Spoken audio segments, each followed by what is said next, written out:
Instalivros apresenta Criatividade S.A., superando as forças invisíveis que ficam no caminho da verdadeira inspiração.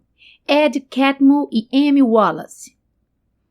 Ed Catmull, cofundador da Pixar Animation Studios, estúdio criador do primeiro longa-metragem animado por computador, Toy Story, aliado à aposta imprescindível de Steve Jobs, demonstra a filosofia adotada e implantada que mantém o sucesso de grandes produções emocionantes pelo estúdio até hoje. Introdução. O autor conta sua trajetória do início da sua carreira a tornar-se cofundador da Pixar. Entretanto, o objetivo do livro trata de mostrar o trabalho permanente de prestar atenção para liderar sem prejudicar o processo criativo e que existem muitas medidas para protegê-lo. Para dar início, começaremos pelo marco da Pixar, que foi o lançamento do filme Toy Story. Em 22 de novembro de 1995, Toy Story foi lançado nos cinemas americanos e tornou-se a maior estreia do Dia de Ação de Graças da história. Foi o primeiro filme de longa-metragem totalmente animado por computador. Esse foi o salto que fez da Pixar um grande estúdio. Após esse filme, muitos filmes animados vieram, como Vida de Inseto, etc. Parte 1. Desde criança, Catmull gostava de desenhar, mas não tinha muita vocação, mas era um grande admirador da arte. Quando foi para a universidade, fez física e começou a fazer programação de computadores e, sem saber até então, de forma indireta, ela o levou à sua verdadeira vocação. Aos 26 anos de idade, colocou uma nova meta em sua vida: desenvolver uma forma de animar, não com um lápis, mas com um computador, e tornar as imagens convincentes e belas o suficiente para usar em filmes. E foi aí que ele pensou que, afinal, talvez ele pudesse se tornar um animador. Nessa época, nenhuma outra empresa ou universidade compartilhava sua meta de fazer um filme gerado em computador. O grande precursor desse movimento foi George Lucas, com o filme Star Wars, que utilizou efeitos especiais inovadores para a época. Após esse feito, George Lucas resolveu, em julho de 1979, criar uma divisão de computadores. Ele queria alguém que não só conhecesse computadores, mas também gostasse de filmes e acreditasse que os dois poderiam não apenas coexistir, mas também aumentar um ao outro. Foi quando recebeu o convite e começou a trabalhar com ele. Trabalhou cerca de 4 anos, junto a engenheiros e parceiros, e construíram o dispositivo, que foi chamado de Pixar Image Computer. Esse dispositivo tinha sido originalmente criado para a produção de filmes, por ter mostrado ter múltiplas aplicações, inclusive a criação de imagens médicas e o desenho de protótipos e o processamento de imagens para muitas agências de defesa em torno de Washington, D.C. A Pixar era a divisão da Lucasfilm, e após diversas negociações, ela foi vendida para Steve, que pagou $5 milhões. Então, depois de fechada a venda, concordou em pagar mais 5 milhões para financiar a empresa, com 70% das ações indo para Steve e 30% para os funcionários. O grande interesse de Steve Jobs com a Pixar por muito tempo foi a venda de computadores. E em 1986, Catmull tornou-se presidente de uma nova empresa de hardware, cuja matriz estava vendendo a Pixar Image Computer. Como presidente da Pixar, sua primeira tarefa era contratar boas pessoas, uma equipe básica que poderia nos ajudar a corrigir ajustes, pois eram uma empresa fabricante de computadores e precisavam aprender o que significava produzir computadores. A pressão de Steve era grande, pois ele havia aplicado $54 milhões e só haviam vendido 300 máquinas. Não foi possível manter essa estrutura e abandonaram a venda de equipamentos e decidiram atuar no que gostariam de fazer desde o começo: animação por computador. Em 1991, fecharam um contrato para 3 filmes, pelo qual a Disney faria a maior parte do financiamento dos filmes da Pixar, os quais seriam de propriedade da Disney e por ela distribuídos. Na época, a Pixar era um estúdio desconhecido, construído sobre uma base de tecnologia de ponta e narração original de histórias. Com o aumento do número de filmes feitos, o autor diz que aprendeu a respeito como descobrir a construir uma cultura criativa sustentável que levasse de fato a sério coisas como honestidade, excelência, comunicação, originalidade e autoavaliação. Construíram uma empresa que nunca iria se acomodar. Isso não significava que nunca iriam cometer erros.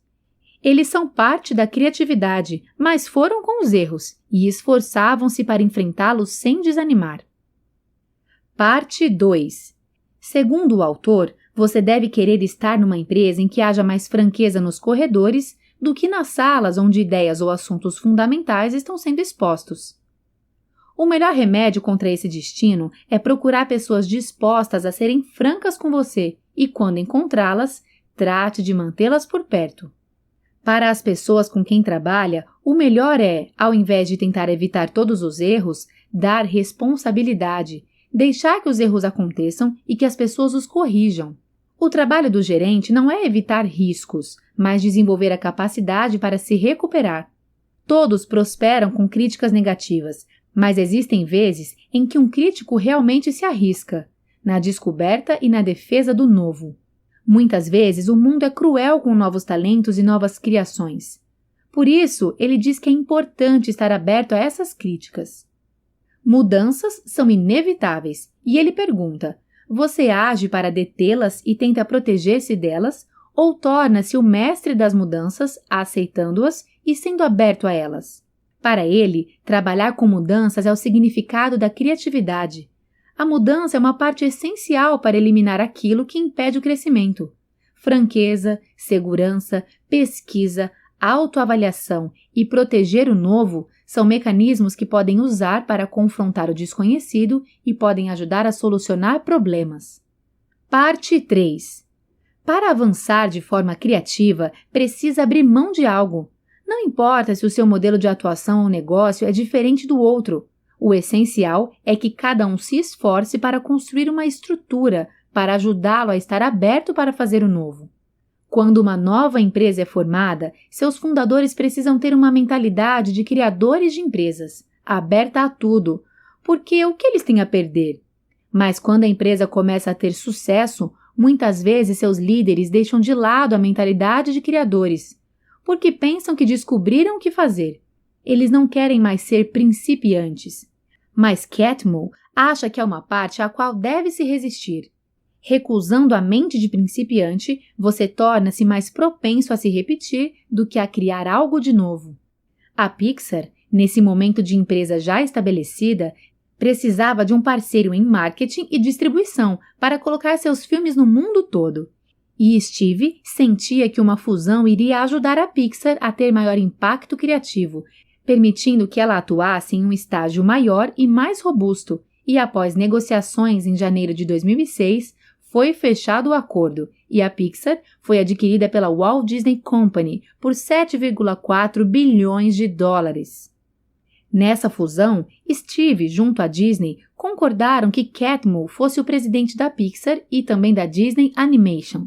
Em suas palavras, diz: fiquei muito gratificado quando o estúdio estava fazendo Detona Ralph e Frozen, uma aventura congelante, dirigidos por Chris Buck e Jennifer Lee, que também escreveu o enredo, ao perceber alguma coisa mudando de dentro para fora.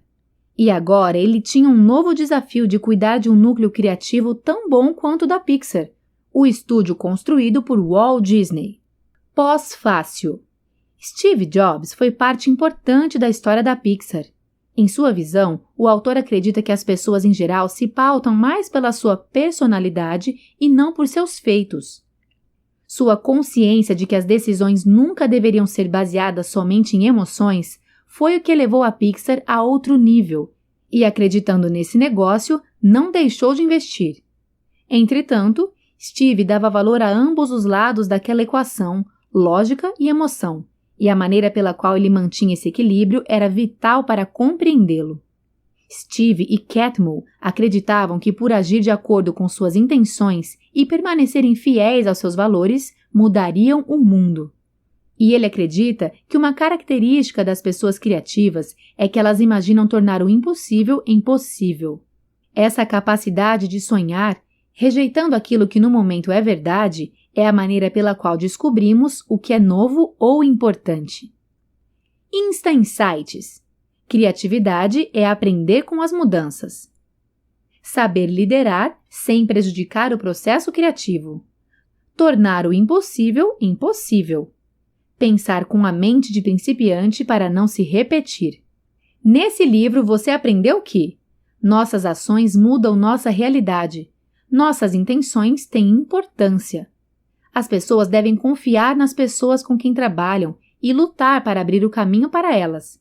E devem sempre prestar atenção e enfrentar qualquer coisa que gere medo. Além disso, os líderes bem-sucedidos aceitam a realidade de que seus modelos podem estar errados ou incompletos. Só quando admitimos não saber algo é que podemos aprender.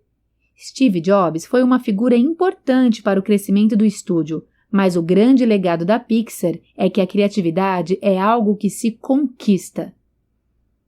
Gostou e quer aprender mais? O InstaLivros recomenda a leitura de O Lado Difícil das Situações Difíceis, Ben Horowitz.